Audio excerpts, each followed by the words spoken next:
सोडून तुलाज मातीला तू जाग उधाणू दे आज उरी.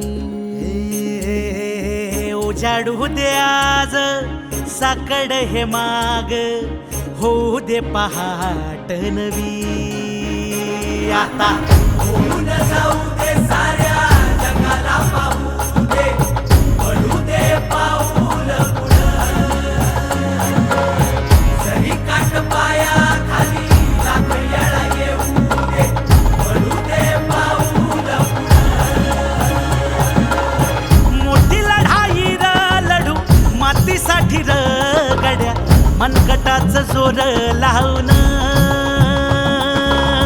दाटला जरी अंधार एकजूट होऊ आज दिवा देऊ तेज दावर. तू आभाळ आभाळ वादळ तुझ तू राजा आसमानीच बळ दावली. तू आभाळ आभाळ वादळ तुझ तू राजा आसमानीच बळ दावली.